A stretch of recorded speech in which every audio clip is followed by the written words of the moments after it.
ਵਾਹਿਗੁਰੂ ਜੀ ਕਾ ਖਾਲਸਾ ਸ਼੍ਰੀ ਵਾਹਿਗੁਰੂ ਜੀ ਕੀ ਫਤਿਹ। ਅੱਜ ਅਸੀਂ ਸਾਧ ਸੰਗਤ ਦੀ ਬੇਨਤੀ ਅਨੁਸਾਰ ਗੁਰੂ ਗ੍ਰੰਥ ਸਾਹਿਬ ਜੀ ਦੇ ਪ੍ਰਕਾਸ਼ ਅਤੇ ਸੁੱਖ ਆਸਣ ਦੀ ਵਿਧੀ ਬਾਰੇ ਦੱਸਣ ਜਾ ਰਹੇ ਹਾਂ। ਅਸੀਂ ਅਜੇ ਬਾਬਾ ਜੀ ਦਾ ਅਜੇ ਮੰਜਾ ਸੈੱਟ ਬਣ ਕੇ ਤਿਆਰ ਹੋਣਾ ਹੈ, ਇਸ ਕਰਕੇ ਅਸੀਂ ਇਹ ਪੀੜਾ ਸਾਹਿਬ ਬਣਵਾਇਆ ਹੈ। ਉਸ ਉੱਤੇ ਹੀ ਅਸੀਂ ਬਾਬਾ ਜੀ ਦਾ ਪ੍ਰਕਾਸ਼ ਅਤੇ ਸੁੱਖ ਆਸਣ ਕਰਦੇ ਹਾਂ। ਸਭ ਤੋਂ ਪਹਿਲਾਂ ਜ਼ਰੂਰੀ ਗੱਲਾਂ ਇਹ ਹੋਣੀਆਂ ਚਾਹੀਦੀਆਂ ਹਨ। ਇੱਕ ਪੀੜਾ ਸਾਹਿਬ ਹੋਣਾ ਚਾਹੀਦਾ ਹੈ, ਉਹਦੇ ਉੱਤੇ ਤਲਾਈ ਹੁੰਦੀ ਹੈ, ਫਿਰ ਉਹਦੇ ਉੱਤੇ ਸਾਫ ਚੱਦਰ ਹੁੰਦੀ ਹੈ। ਬਾਬਾ ਜੀ ਦੇ ਤਲਾਈ, ਚੱਦਰ, ਗੱਦੀਆਂ ਇਹ ਯੂਜ਼ ਕੀਤੀਆਂ ਨਹੀਂ ਹੋਣੀਆਂ ਚਾਹੀਦੀਆਂ। ਇਹ ਸਾਫ ਸੁਥਰੀਆਂ ਅਤੇ ਸਵੱਛ ਹੋਣੀਆਂ ਚਾਹੀਦੀਆਂ ਹਨ, ਸੁੱਚੀਆਂ ਹੋਣੀਆਂ ਚਾਹੀਦੀਆਂ ਹਨ। ਫਿਰ ਉਸ ਤੋਂ ਬਾਅਦ ਅਸੀਂ ਬਾਬਾ ਜੀ ਦਾ ਪ੍ਰਕਾਸ਼ ਕਿਵੇਂ ਕਰਦੇ ਹਾਂ, ਉਸ ਵੇਲੇ ਅਸੀਂ ਸ਼ਬਦ ਸਿਮਰਨ ਕਰਦੇ ਹਾਂ। ਜਦੋਂ ਅਸੀਂ ਪ੍ਰਕਾਸ਼ ਕਰਦੇ ਹਾਂ ਉਸ ਤੋਂ ਪਹਿਲਾਂ ਅਸੀਂ ਸ਼ਬਦ ਸਿਮਰਨ ਕਰਦੇ ਹਾਂ। ਇੱਕ ਸਾਡੇ ਕੋਲ ਇੱਕ ਹਜ਼ੂਰੀ ਸਾਫਾ ਹੋਣਾ ਚਾਹੀਦਾ ਹੈ, ਉਸ ਨੂੰ ਅਸੀਂ ਉਤਾਰ ਕੇ ਅਸੀਂ ਉਸ ਨੂੰ ਆਪਣੇ ਇੱਥੇ ਵਿਛਾ ਲੈਣਾ ਹੈ, ਤਾਂ ਕਿ ਜਦੋਂ ਅਸੀਂ ਪ੍ਰਕਾਸ਼ ਕਰੀਏ ਤੇ ਸੁੱਖ ਆਸਣ ਕਰੀਏ ਤਾਂ ਸਾਡੇ ਪੈਰ ਬਾਬਾ ਜੀ ਦੇ ਕਿਸੇ ਵੀ ਕੱਪੜੇ ਨੂੰ ਟੱਚ ਨਾ ਕਰਨ। ਫਿਰ ਅਸੀਂ ਪ੍ਰਕਾਸ਼ ਕਰਨ ਵੇਲੇ ਨਾਲ ਅਸੀਂ ਸ਼ਬਦ ਸਿਮਰਨ ਕਰਨਾ ਹੈ। ਸੋ ਕਉ ਟਲ ਗੁਰ ਸੇਵੀਐ ਅਹਨਿਸ ਸਹਿਜ ਸੁਪਾਏ, ਦਰਸ਼ਨ ਪਰਸੀਏ ਗੁਰੂ ਕੇ ਜਨਮ ਮਰਨ ਦੁਖ ਜਾਏ। ਹੋਵੇ ਸਿਫਤ ਕਸਮਤੀ ਨੂਰ ਅਰਸੋਂ ਕਰਸੋਂ ਚੱਟੀਐ, ਤੁਧ ਡਿਠੇ ਸੱਚੇ ਪਾਤਸ਼ਾਹ ਮਲ ਜਨਮ ਜਨਮ ਦੀ ਕੱਟੀਐ। ਸੱਜਣ ਸੱਚਾ ਪਾਤਸ਼ਾਹ ਸਿਰ ਸਾਹਾਂ ਦੇ ਸਾਹੋ, ਜਿਸ ਪਾਸ ਬੈਠਿਆ ਸੋਹੀਐ ਸਭਨਾ ਦਾ ਵੀ ਸਾਹੋ। ਜਿਸ ਪਾਸ ਬੈਠਿਆ ਸੋਹੀਐ ਸਭਨਾ ਦਾ ਵੀ ਸਾਹੋ। ਫਿਰ ਅਸੀਂ ਹੌਲੀ ਹੌਲੀ ਬਾਬਾ ਜੀ ਦਾ ਜੋ ਰੁਮਾਲਾ ਸਾਹਿਬ ਹੈ ਉਸ ਨੂੰ ਬੜੇ ਆਰਾਮ ਨਾਲ ਲਿਫਟ ਪਿੱਛੇ ਕਰਨਾ ਹੈ। ਫਿਰ ਉਸ ਤੋਂ ਬਾਅਦ ਅਸੀਂ ਜਿਹੜਾ ਉੱਪਰ ਰੁਮਾਲਾ ਦਿੱਤਾ ਹੈ ਉਸ ਨੂੰ ਵੀ ਅਸੀਂ ਪਿੱਛੇ ਕਰਨਾ ਹੈ। ਉਸ ਤੋਂ ਬਾਅਦ ਅਸੀਂ ਜੋ ਬਾਬਾ ਜੀ ਦਾ ਇੱਕ ਕਮਰ ਕੱਸਾ ਹੈ ਉਸ ਨੂੰ ਖੋਲਣਾ ਹੈ।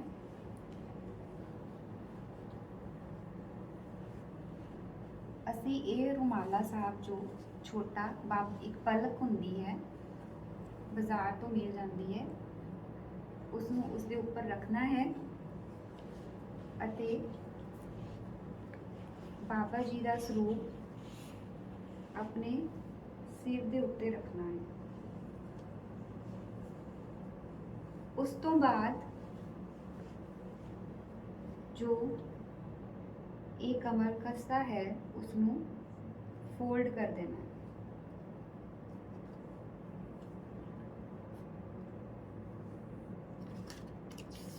ਫਿਰ ਬਾਬਾ ਜੀ ਦੇ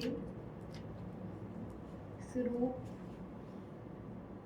ਇੱਥੇ ਰੱਖਣਾ ਹੈ। ਉਸ ਤੋਂ ਬਾਅਦ ਬਾਬਾ ਜੀ ਦੇ ਸਰੂਪ ਨੂੰ ਪਕੜ ਕੇ ਉਸ ਦੇ ਅੱਧ ਵਿੱਚ ਖੋਲਣਾ ਹੈ।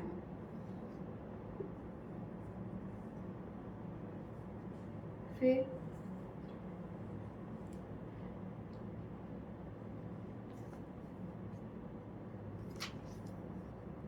ਅਸੀਂ ਗੱਦੀਆਂ ਵੀ ਸਹੀ ਕਰਨੀਆਂ ਹਨ। ਬਾਬਾ ਜੀ ਦੀਆਂ ਪਲਕਾਂ ਅਸੀਂ ਇਹ ਗੱਤੇ ਦੇ ਇੱਥੇ ਰੱਖਣੀਆਂ ਹਨ। ਇਹ ਕਿਸੇ ਵੀ ਕਾਗਜ਼ ਦੇ ਵਿੱਚ ਨਹੀਂ ਰੱਖਣੀਆਂ। ਕਾਗਜ਼ ਨਹੀਂ ਕਹਿੰਦੇ, ਬਾਬਾ ਜੀ ਦੇ ਅੰਗ ਹਨ, ਆਪਾਂ ਕਿਸੇ ਅੰਗ ਦੇ ਵਿੱਚ ਨਹੀਂ ਰੱਖਣੀਆਂ। ਇਸ ਨੂੰ ਜੋ ਗੱਤਾ ਹੈ ਉਸ ਦੇ ਉੱਤੇ ਰੱਖਣੀਆਂ ਹਨ। ਇਸੇ ਤਰ੍ਹਾਂ दूसरी पलक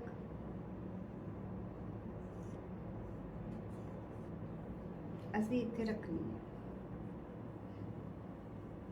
ਉਸ ਤੋਂ ਬਾਅਦ ਅਸੀਂ ਬਾਬਾ ਜੀ ਦਾ रुमाला सही करना है। बहुत ही प्यार नाल की कोई वट नहीं पैनी चाहिए, पूरे सत्कार दे नाल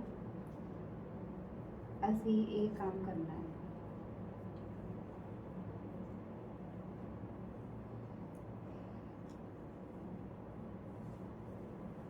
फिर असी इत्थों असी सलोक लेना है, हुक्मनामा लेना है। हुक्मनामा हमेशा खब्बे पासियों लैंदे हैं। सवेर वेले हुक्मनामा खब्बे पासियों सब तो उपरों जो आंदा है वो हुक्मनामा हुंदा है। अगर तुसी दोपहर वेले हुक्मनामा लै रहे हो तो तुसी इत्थों विचकारों लोगे। अगर तुसी शाम वेले हुक्मनामा लै रहे हो तो इत्थों विचकारों लोगे। अगर रात वेले लेना है तो इत्थों लोगे। असी इत्थे देखना है हुक्मनामा लैन दे लई कि अगर तुहाडी इत्थे सलोक शुरू हो रहा है तो असी उसनूं ही हुक्मनामा लैंदे हाँ, पर इत्थों सलोक शुरू नहीं हो रहा। असी बड़े आराम दे नाल अदब नाल पिछे देखांगे। इत्थों ये महला शुरू हो रहा है, इत्थों असी अपना हुक्मनामा लेना शुरू करांगे। कई बार हुक्मनामा वारां विच आउंदा है, उस दे विच सलोक महला आएगा, फिर महला और फिर पौड़ियाँ आंदियां हन। पौड़ियाँ 1 2 3 4 हो सकदियां हन ते सानू सारियां पौड़ियाँ सिमरन करनियां पैंदियां हन।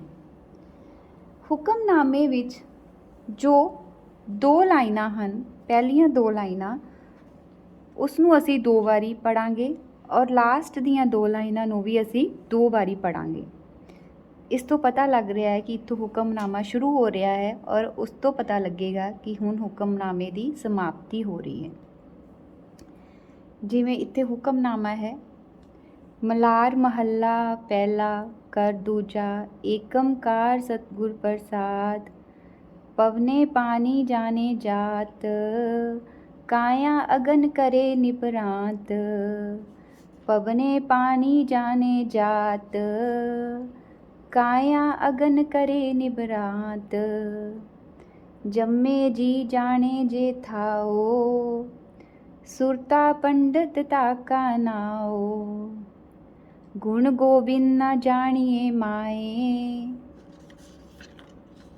अनडीठा किछ कहन ना जाए, क्या कर आख बखानिए माए, रहाओ ऊपर दर असमान प्याल, क्यों कर कहिए देहो विचार, बिन जेवा जो जपे ही आए, कोई जाने कैसा नाओ, कथनी बदनी रहे निपरांत, सो बूझे होवे जिस दात, अहनिस अंतर रहे लिवलाए, सोई पुरख जे सच समाए, जात कुलीन सेवक जे होए, ताका कहना कहो ना कोई, विच सनाती सेवक होए, नानक पनिया पहरे सोए, विच सनाती सेवक होए, नानक पनिया पहरे सोए। इस मुख वाक विच गुरु नानक पातशाह जी फरमाउंदे हन कि जे कोई नीवीं जात दा हो के भी निरंकार दा सेवक बनदा है ਤਾਂ ਸਾਡੀ ਚਮੜੀ ਦੀਆਂ ਜੁੱਤੀਆਂ ਵੀ ਉਸਦੇ ਪੈਰਾਂ ਵਾਸਤੇ ਹਾਜ਼ਰ ਹਨ। ਗੁਰੂ ਸਾਹਿਬ ਕਿੰਨੇ ਦਿਆਲ ਹਨ।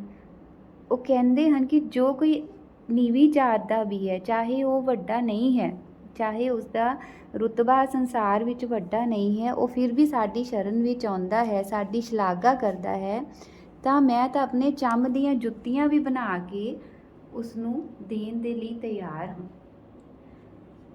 ਵਾਹਿਗੁਰੂ ਜੀ ਕਾ ਖਾਲਸਾ, ਵਾਹਿਗੁਰੂ ਜੀ ਕੀ ਫਤਿਹ। ਇਹ ਸੀ ਕਿਸ ਤਰ੍ਹਾਂ ਅਸੀਂ ਪ੍ਰਕਾਸ਼ ਕਰਨਾ ਹੈ। ਫਿਰ ਅਸੀਂ ਇਸ ਤਰ੍ਹਾਂ ਉੱਪਰ ਇਹ ਦੇ ਦੇਣਾ ਹੈ ਇੱਕ ਪਲਕ।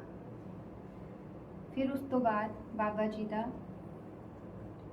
ਰੁਮਾਲਾ ਇਸ ਤਰ੍ਹਾਂ ਦੇ ਦੇਣਾ ਹੈ। ਹੁਣ ਅਸੀਂ ਦੱਸ ਰਹੇ ਹਾਂ ਰਾਤ ਵੇਲੇ ਸੌਖਾ ਆਸਨ ਕਿਵੇਂ ਕਰਨਾ ਹੈ। ਜਦੋਂ ਰਾਤ ਨੂੰ ਅਗਰ ਅਸੀਂ ਦੁਪਹਿਰ ਵੇਲੇ ਸੌਖਾ ਆਸਨ ਕਰ ਰਹੇ ਹਾਂ ਜਾਂ ਸ਼ਾਮ ਵੇਲੇ ਸੌਖਾ ਆਸਨ ਕਰ ਰਹੇ ਹਾਂ ਤਾਂ ਸਾਨੂੰ ਚੌਪਈ ਸਾਹਿਬ ਦਾ ਪਾਠ ਕਰਨਾ ਪਏਗਾ। ਅਗਰ ਅਸੀਂ ਰਾਤ ਨੂੰ ਸੌਖਾ ਆਸਨ ਕਰ ਰਹੇ ਹਾਂ ਤਾਂ ਸਾਨੂੰ ਕੀਰਤਨ ਸੋਹਿਲਾ ਦਾ ਪਾਠ ਪੜ੍ਹਨਾ ਪਏਗਾ। ਪਾਠ ਕਰਨ ਉਪਰੰਤ ਅਸੀਂ ਬਾਬਾ ਜੀ ਦਾ ਰੁਮਾਲਾ ਸਾਈਡ ਤੇ ਕਰਾਂਗੇ।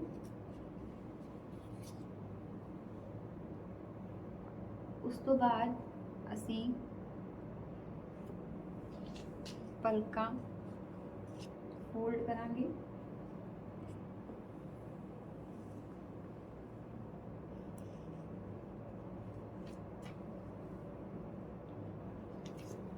ਫਿਰ ਅਸੀਂ ਇਸ ਨੂੰ ਇਸ ਤਰ੍ਹਾਂ ਬੰਦ ਕਰਾਂਗੇ ਔਰ ਅਸੀਂ ਬਾਬਾ ਜੀ ਦੇ ਸਰੂਪ ਨੂੰ ਇਸ ਤਰ੍ਹਾਂ ਸਿਰ ਉੱਤੇ ਰੱਖ ਕੇ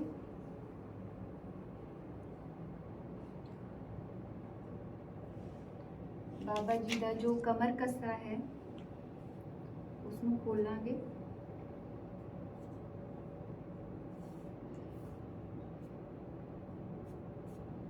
ਫਿਰ ਅਸੀਂ ਬਾਬਾ ਜੀ ਦਾ ਸਰੂਪ ਬੜੇ ਆਰਾਮ ਨਾਲ ਸਤਿਕਾਰ ਨਾਲ ਇੱਧਰ ਰੱਖਾਂਗੇ। ਫਿਰ ਸਭ ਤੋਂ ਪਹਿਲਾਂ ਸੱਜੇ ਪਾਸੇ, ਫਿਰ ਇਸ ਤਰ੍ਹਾਂ, ਫਿਰ ਇਸ ਤਰ੍ਹਾਂ। ਅਸੀਂ ਜੋ ਇਹ ਕੱਪੜਾ ਵੱਧ ਹੈ ਉਸ ਨੂੰ ਨੀਚੇ ਨਹੀਂ, ਥੱਲੇ ਨਹੀਂ ਮੋੜਨਾ, ਉਸ ਨੂੰ ਇਸ ਤਰ੍ਹਾਂ ਫੋਲਡ ਕਰ ਦੇਣਾ ਹੈ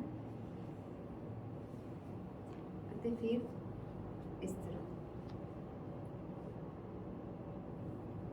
ਔਰ ਫਿਰ ਆਪਾਂ ਬਾਬਾ ਜੀ ਦੀ ਪਲਕ ਨੂੰ ਇਸ ਤਰ੍ਹਾਂ ਰੱਖਾਂਗੇ। ਅਗਰ ਤਾਂ ਬਾਬਾ ਜੀ ਦਾ ਮੰਜਾ ਸਾਹਿਬ ਹੈ ਤਾਂ ਅਸੀਂ ਇਸ ਰੂਪ ਨੂੰ ਸਿਰ ਤੇ ਰੱਖ ਕੇ ਚੱਕਰ ਲਗਾਵਾਂਗੇ, ਥਿਰਕਰ ਬੈਸੋ ਹਰਜਨ ਪਿਆਰੇ ਦਾ ਸ਼ਬਦ ਗਾਵਾਂਗੇ ਤੇ ਬਾਬਾ ਜੀ ਦੇ ਸਰੂਪ ਨੂੰ ਉਹਨਾਂ ਦੇ ਮੰਜੇ ਤੱਕ ਰੱਖ ਕੇ ਅਸੀਂ ਅਰਦਾਸ ਕਰਾਂਗੇ ਕਿ हे ਸੱਚੇ ਪਾਤਸ਼ਾਹ ਜੀ, ਇਹ ਦਿਨ ਬਹੁਤ ਹੀ ਆਨੰਦਮਈ ਬੀਤਿਆ ਤੇ ਇਹ ਰਾਤ ਜੋ ਰਹਿਣ ਆਈ ਹੈ ਉਸ ਵਿੱਚ ਵੀ ਮਿਹਰ ਕਰਨਾ ਸੱਚੇ ਪਾਤਸ਼ਾਹ ਜੀ, ਤੇ ਕਿ ਇਹ ਰਾਤ ਵੀ ਬਹੁਤ ਹੀ ਆਨੰਦਮਈ ਬੀਤੇ ਤੇ ਸਵੇਰੇ ਆਪਣੇ ਦਰਸ਼ਨ ਦੀਦਾਰ ਦੇਣ ਦੀ ਕਿਰਪਾਲਤਾ ਕਰਨਾ। ਅਸੀਂ ਬਾਬਾ ਜੀ ਨੂੰ ਅਰਦਾਸ ਕਰਾਂਗੇ, ਬਾਬਾ ਜੀ ਤੋਂ ਸਮਾਪਤੀ ਲਈ ਆਗਿਆ ਮੰਗਾਂਗੇ ਤੇ ਫਿਰ ਇਸ ਤਰ੍ਹਾਂ ਅਸੀਂ ਸਮਾਪਤੀ ਕਰਾਂਗੇ।